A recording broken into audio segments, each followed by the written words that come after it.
Nos acompaña vía telemática el doctor Ernesto Pazmiño, abogado, defensor de derechos humanos, exdirector de rehabilitación social. ¿Cómo está, doctor Pazmiño? Qué gusto saludarle en los tiempos. Buenos días, bienvenido. Le acompañamos a Alexis Moncayo, quien le habla, Licenia Espinel. No es una buena jornada para el país. Estos días han sido absolutamente terroríficos. Ayer vivimos una jornada de caos generalizado en Esmeraldas, en Guayaquil. No tenemos esperanzas de que la situación vaya a cambiar en las próximas horas, pero resulta que en medio de esta confusión, de este caos, aparece por allí circulando un video de uno de los líderes de estas bandas de grupos organizados, el denominado alias Fito, en el que supuestamente aparece muy bien resguardado, incluso con armas largas de grueso calibre, aparentemente, digo, desde la Penitenciaría del Litoral, haciendo una propuesta de paz a las organizaciones delictivas y ofreciendo poner un alto a las extorsiones, a los secuestros, a los incidentes violentos que hemos visto en las últimas horas. Esto dice como una cuestión moral, de responsabilidad con los ciudadanos, y anuncia también la entrega voluntaria de armas. Y hemos visto que en los últimos días la policía y las Fuerzas Armadas han mostrado un verdadero arsenal detectado, para variar, dentro de las cárceles que se supone son o deberían ser espacios seguros y que están controlados precisamente por policías, por militares y por guías penitenciarios. ¿Cómo nos explicamos primero la situación que estamos viviendo hoy por hoy y esta versión o esta declaración de un líder de las bandas como el señor alias Fito? Buenos días, estimado Alex y Seña, y a todos quienes nos escuchan. El escenario que usted indica es un escenario realmente terrorífico, como manifiesta. Vemos un reguero de sangre permanente. El Ecuador se destruye, el Ecuador se desangra. Todos los días la violencia se incrementa en lugar de disminuir. Vemos negocios cerrados por la violencia, pequeños negocios quebrados, la gente desempleada, miles de jóvenes huyendo del país todos los días. Este escenario ya no lo soportamos. Y yo, viendo todo esto ayer, recordaba algo que decía León Tolstoy en su famosa obra de Guerra y Paz. Tolstoy decía una verdad. Él manifestaba lo siguiente: un Estado que no procura la justicia, la paz y la seguridad no es más que una banda de malhechores. Y esta cita de Tolstoy calza perfectamente en lo que está sucediendo ahora en el Ecuador. Arriba en el Estado únicamente tenemos una banda de bribones, un Estado ausente que a propósito permite todo este sistema de inseguridad. No recuerdo si en esta radio o en otra radio yo hace unos 3, 4 meses había asegurado que el tema de la inseguridad en el Ecuador es un objetivo político del gobierno de Lazo. Es un objetivo político, no es que esto viene de la noche a la mañana. En todos los gobiernos ha habido problemas de violencia desde que el Ecuador nació como república, pero ahora se ha incrementado por dos cosas muy, muy claves: por la permisividad del Estado para que las bandas se organicen y por la ausencia de Estado, lógicamente, para combatir el narcotráfico. Se hicieron dos reformas, que eso la gran prensa lo calla, en el Ecuador. Mire, la primera reforma, ¿qué sucedió? Se reformó una ley para que los bancos ecuatorianos puedan incrementar los montos de transferencia de dinero a los bancos extranjeros. Antes podían transferir 2 millones, ahora lo pueden hacer 20, 200 millones de dólares. Esa reforma se hizo. En segundo lugar, todos estos sí ya lo sabemos, se eliminó el impuesto de salida de divisas, o mejor, se le disminuyó creo que de 5 a 1 o 2 puntos. Estas dos reformas, salida de montos enormes de dinero desde los bancos ecuatorianos a los bancos extranjeros y eliminación de la salida de divisas para que esas transferencias no paguen impuestos al salir del Ecuador, han convertido al Ecuador en un paraíso para las bandas de narcotráfico. Por eso se han incrustado aquí en el territorio ecuatoriano la banda albanesa, los Jaliscos, las bandas de México, las bandas colombianas, y aquí viven felices lavando el dinero sucio del narcotráfico, sin control de la UAFE, sin control de las instituciones que deben hacerlo, y lo más grave, sin control de las instituciones públicas encargadas de la seguridad, como es la policía y el ejército. Acaba las Naciones Unidas, eso ya tuvieron que pasarlo entre el Amazonas y Ecuavisa también, porque ya no les quedó cómo ocultar, de que el informe de las Naciones Unidas, de los organismos técnicos de las Naciones Unidas, que dicen que el narcotráfico está incrustado muy poderosamente en la institucionalidad pública del Ecuador, que está incrustado en el Consejo de la Judicatura, es decir, en jueces, fiscales, notarios y todos los operadores de justicia, que está incrustado en la policía. Ahí está la denuncia del embajador de Estados Unidos de hace meses, los narcogenerales del ejército y los narcogenerales de la policía. El narcotráfico está incrustado en el ejército. La droga pasa por las narices de los militares desde las fronteras y sale tranquilamente por el puerto. Esa es la consecuencia de la violencia. ¿Quieren encontrar un responsable? Sí, este gobierno de bribones. Este es el único responsable de la inseguridad que está viviendo el Ecuador. Y se ha dado lo que yo ya anuncié. El objetivo político de este gobierno es la inseguridad para llegar a la sociedad del terror, a la sociedad del miedo. Y ahí aparece la versión más perversa de los políticos. Maten a los delincuentes, ármense, penas más severas para los delincuentes. ¿Y qué va a pasar con eso? Lo que decía el papá, el niñito a su papá: papito, cuando matemos a todos los malos, solo quedamos los buenos. No, hijo, solo quedamos los asesinos. Toda esta violencia es consecuencia de la política del odio que creó la derecha, que creó Lazo, que creó Moreno. Y toda esta violencia es consecuencia de la permisividad del Estado para que el narcotráfico haga sus anchas en el Ecuador. Ver a un jefe de las bandas pidiendo la paz y diciendo que se va a desarmar. Hace 3 meses ya desarmaron pues la penitenciaría y dijeron que han sacado hasta el último revólver. Y ahora encuentran otro arsenal. ¿Por dónde entran las armas? ¿Quién cuida las puertas? No es la policía, no es el ejército. Perdónenme, vayan a mentir a otros de su misma calaña de la derecha, pero al pueblo no le pueden engañar. Hola, doctor Pazmiño, qué gusto saludarle.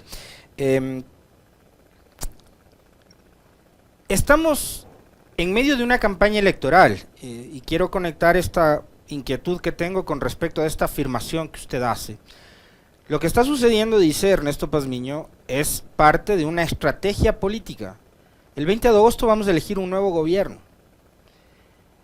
Y me da la impresión a mí de que las encuestas a Lazo y al grupo que representa Lazo, a los grupos que representa Lazo, y no hay que olvidarse que Lazo y el gobierno tienen no menos de 3 candidatos, ¿no? 3 o 4 candidatos son pro gobierno. Yo mencionaba 3, por ahí falta uno más que, digamos, no tiene muchas opciones, pero que tiene la misma matriz, que es el hijo de Álvaro Noboa.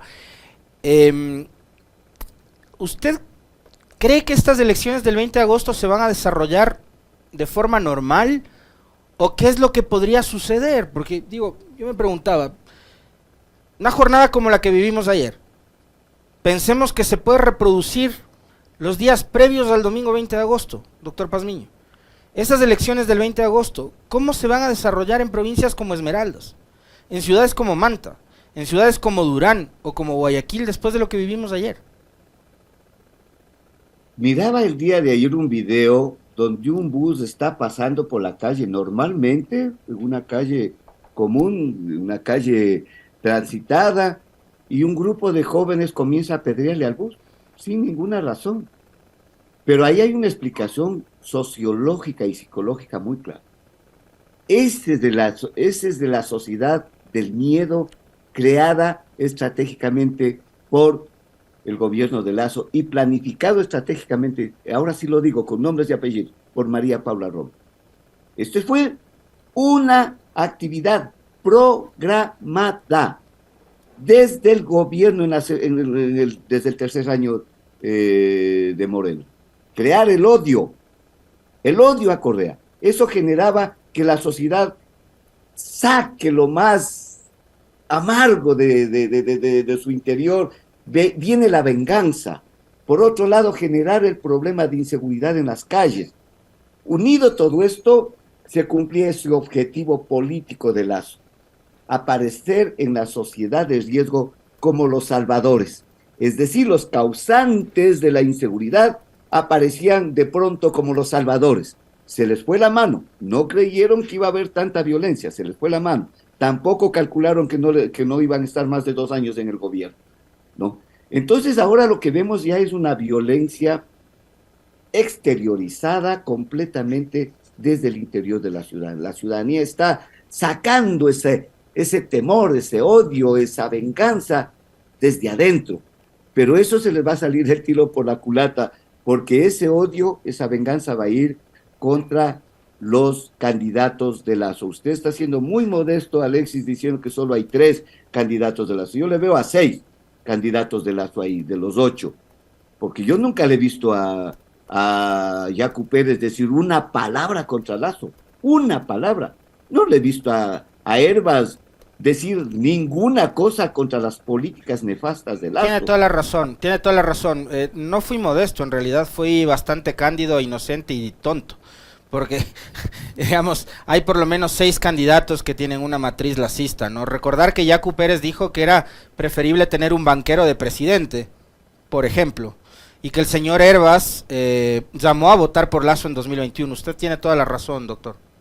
Sí, sí, sí. Y yo creo que están preparando un escenario violento para el 20 de octubre. Es evidente que hacia allá van. Las encuestas dan un triunfo muy holgado a la Revolución Ciudadana, al binomio de Luisa González y Andrés Arauz, y con toda seguridad estarán preparando con las mafias narcodelictivas, una violencia bastante cruenta el 20 de agosto. Están poniendo temor para que la ciudadanía no se acerque a votar. Eso es muy grave. Eso es muy grave. Y yo no veo ni desde el ejército ni desde la policía estrategias para solucionar este problema. Después de la gran mesa de seguridad que llama Lazo ayer a Guayaquil, ¿cuál es la conclusión del ministro del Interior? es de Ripley. Sale el ministro del Interior en vez de decir, estas estrategias vamos a utilizar, estas políticas públicas vamos a utilizar para disminuir la violencia. Dice, tenemos 38 pedidos de alcaldes para que les den seguridad. De esos 38 ya hemos atendido 5. Están capacitándose 150 policías para... Esa es la resolución de la mesa de seguridad. Por Dios, ¿a dónde hemos llegado? Por eso razón tiene Tolstoy en decir que quienes no luchan, no procuran un Estado seguro, no son más que una tarea de malandrines y bribones. Eso es lo que tenemos ahí, una tarea de bribones en el Estado, aparentando una lucha contra la inseguridad, cuando son ellos los que lo provocan y cuando son ellos los que profundizan esta inseguridad. Ahora aparecen, ¿no es cierto?, los salvadores, y el candidato que quiera hablar de derechos humanos, ese rato pierde las elecciones, porque la ciudadanía ya está metida en su cabeza y en su corazón que necesitamos a alguien que salga a matar a los delincuentes. Eso nos está metiendo en la cabeza. Es la política del odio, es la política del riesgo, es la sociedad del riesgo que han creado de manera programada, bien programada. Esto sí es una estrategia muy inteligente que lo hizo María Paula, y ahora la sociedad es la que está pagando estas consecuencias, con más pobreza, violencia, salida del país de miles de jóvenes, familias destruidas totalmente. Yo creo que a este gobierno y a sus secuaces, a los candidatos de Lazo, hay que castigarles duro este 20 de agosto, para cambiar el país, para recuperar el país, para volver a ser ese país de progreso, para volver a ser ese país de paz. ¿Cómo es posible de que en 6 años pasemos de ser el segundo país más seguro de América a ser el país más peligroso del mundo? Miren, antes teníamos 5 muertes violentas por cada 100,000 habitantes en el 2017, 2016, y ahora tenemos 35 y se proyecta 38 hasta diciembre, 38 muertos por cada 100,000 habitantes. Es decir, ya le superamos a México, que es el país más violento del mundo. Ya estamos convertidos en una tierra de nadie. Ya no hay país, no hay Ecuador. Hay que recuperar la patria para volver a tener tranquilidad, paz, dignidad, para que los estudiantes no estén fumando marihuana, no estén fumando droga, que hay en cantidad ahora en el mercado ecuatoriano, no, que estén estudiando, estén con becas, estén en la universidad, estén en los colegios. Volvamos a tener patria, por favor. Nos están matando, nos están destruyendo. De ustedes depende. ¿Quieren seguir en este país de miedo, en este país de terror? ¿O quieren un país tranquilo, un país seguro, un país de paz, un país familiar, un país de amistad? De ustedes depende, pero las cosas como están no pueden seguir más, no Doctor, pueden seguir. doctor Pazmiño, aprovechando esta situación de violencia, el caos que se vive a diario en el país, hay sectores que empiezan a responsabilizar de la actual situación a decisiones que se tomaron muchos años atrás, como es la eliminación o la salida de la base de Manta. Sin tomar en cuenta que incluso las cifras demuestran que esa decisión no tiene nada que ver con el incremento de la violencia. Hay cifras que por el contrario dicen que a raíz de la salida de la base de Manta, la criminalidad disminuyó en el país. Así lo dicen las cifras, no son los relatos, sino las cifras. Pero pese a eso, hay sectores que ahora responsabilizan de la actual situación de violencia a esa decisión. ¿Tienen o no tienen razón? No tiene nada razón, están culpando a Correa, porque todo es la culpa de Correa, por la base de Manta y por la tabla de consumo de drogas También. que se llama, que voy a referir. Sí, primero, cuando estaba la base de Manta aquí en el Ecuador, había 19 muertos por cada 100.000 habitantes, así de sencillo. O sea, las cifras no le son favorables para las mentiras. Y se fue la base de Manta y bajamos a cinco muertes violentas por cada 100.000 habitantes. En Colombia hay 56 bases norteamericanas. ¿Y qué ha pasado? ¿Ha disminuido el tráfico? No, porque a Estados Unidos no le conviene que disminuya el tráfico. Vea, señor Estados Unidos, en vez de venir a poner bases en América Latina, ¿por qué no ponen bases en sus fronteras para que no entre la droga? Ahí no controlan, porque dentro de Estados Unidos el negocio es exquisito. El negocio genera miles de millones de dólares. 2.000 billones anuales se calcula, que circulan en la economía subterránea norteamericana a causa de las drogas. Es decir, el capitalismo aparece como saludable gracias al dinero del narcotráfico. El momento en que Estados Unidos controle sus fronteras e impida que entre la droga y termine con la oferta de droga en su territorio, el capitalismo puede morir. Y ojalá así suceda. Para eso, lo único que hace Estados Unidos es no controlar sus fronteras. Y aparentemente, entre comillas lo digo, viene a controlarnos a nosotros con bases de Manta, con bases en toda Colombia, con bases en todo el mundo. En donde más bases norteamericanas hay, más narcotráfico existe. Saque usted la conclusión. Segundo, se dice que la tabla de consumo, mal llamada tabla de consumo, que creó Correa, supuestamente dicen, es la que ha generado el narcotráfico en el Ecuador. Cosa más bárbara, cosa más terrible, mentira más cerdosa que esa no puede haber. Por tres razones fundamentales. Primero, el autor de la llamada tabla de drogas o tabla de consumo no fue Rafael Correa, fui yo como defensor público general del Estado que presenté esa propuesta conjuntamente con el CONCEP de esa época. Y no es tabla de consumo, no es tabla de drogas, son umbrales diferenciadores entre un narcotraficante y un consumidor. Son catálogos, son parámetros que le decimos al juez, señor juez, bajo estos parámetros usted tiene que detectar si una persona es consumidora o una persona es narcotraficante. ¿Qué significa esto? Las Naciones Unidas obligan a todos los estados a no criminalizar el consumo. Las Naciones Unidas, mediante sus convenciones, obligan a los estados a incorporar normas internas que impidan que un consumidor vaya a la cárcel. Por eso es que el artículo 364 de la Constitución dice que las adicciones son un problema de salud pública, no del Código Penal, no del Ejército, no de la policía, de salud pública. Y el mismo 364 dice que un adicto jamás será criminalizado, porque el consumidor es víctima del narcotráfico, no es el causante. Y a la víctima no le podemos meter a la cárcel. Pero el juez decía, y ahora, ¿cómo sé yo que es narcotraficante o es consumidor?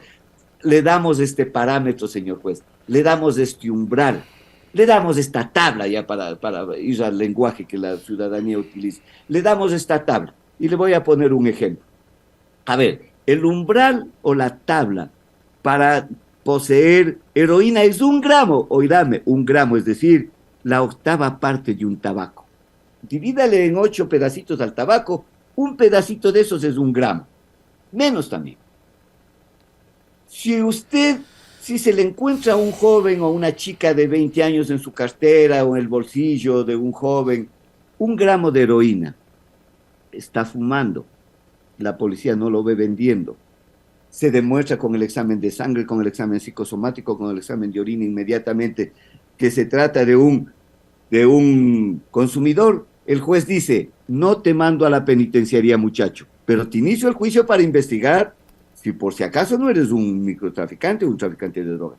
Pero si a esa misma chica, a ese mismo muchacho que le encuentran con 1 gramo de heroína en la cartera, en el bolsillo, le ven en el colegio vendiendo a los estudiantes en la puerta, le ven en el parque vendiendo a los muchachos, así tenga menos de 1 gramo, ese ya es un delincuente, ese es un microtraficante.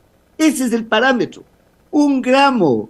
Vea, y 1 gramo va a generar el narcotráfico en el Ecuador. No, el narcotráfico se genera porque no hay radares, porque los destruyeron, porque la droga pasa por las carreteras, por las narices de los militares y de los policías, y nadie controla, porque sale con mucha facilidad del puerto. No hay quien controle en el puerto. Lazo dijo que va a poner radares en 100 horas, después dijo en 100 días, después dijo en 6 meses, hasta ahora no pone radares, porque no le conviene, pues. Se va contra los narcotraficantes, se va contra su negocio, contra el negocio de lavado de activos aquí en el Ecuador.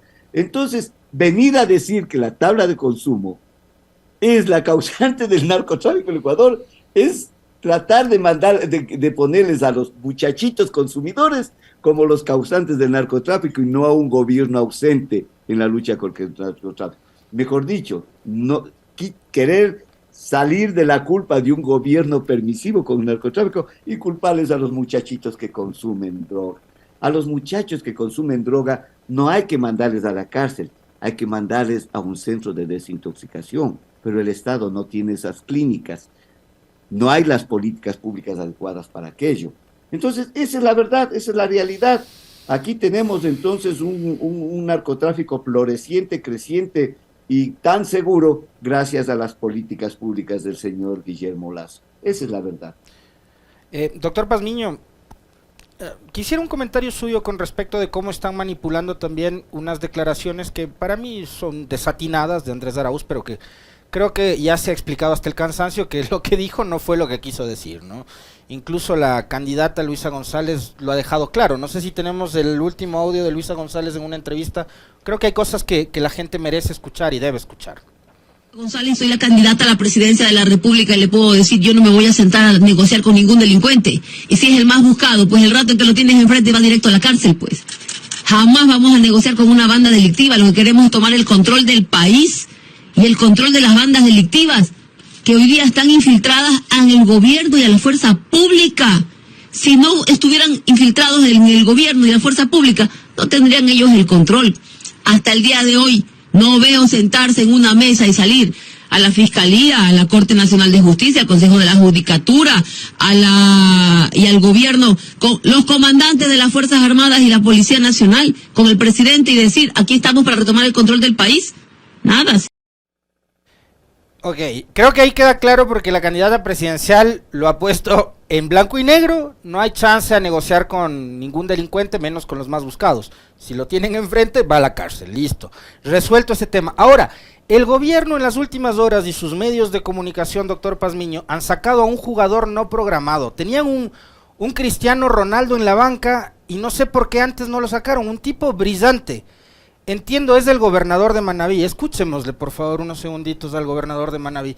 Al representante del gobierno de Lasso en la provincia de Manabí, donde el domingo último mataron al alcalde de Manta. A nosotros, los ciudadanos de bien, no se nos permitía en edad adolescente ir a trabajar a almacenes, a tiendas, a talleres. Mire, el manabita de bien, gente como yo que tengo 47 años, nos criamos trabajando a los 14 años, en tiendas, en negocios, en almacenes, en talleres, aprendimos un oficio. Eso se terminó con políticas absurdas de gobiernos anteriores que no permitieron que los jóvenes podamos estudiar y trabajar al mismo tiempo. Entonces se generó una sociedad de ocio y tenemos que recuperar, gobernador, hay que recuperar por el ecuatoriano a la juventud de bien. Y hablo como padre de familia, más que como gobernador. Hay que dar la oportunidad para que los jóvenes se sigan ocupando. Tenemos mucha gente desocupada, gente que no estudia. Bien, doctor, la solución para el brillante gobernador de Manabí es el trabajo infantil. O sea, no es que los chicos vayan a la escuela, tengan oportunidades, terminen el colegio, entren a la universidad, sino que a los niños y adolescentes hay que ponerlos a trabajar, dice él. No, Es terrible esto que se está manifestando.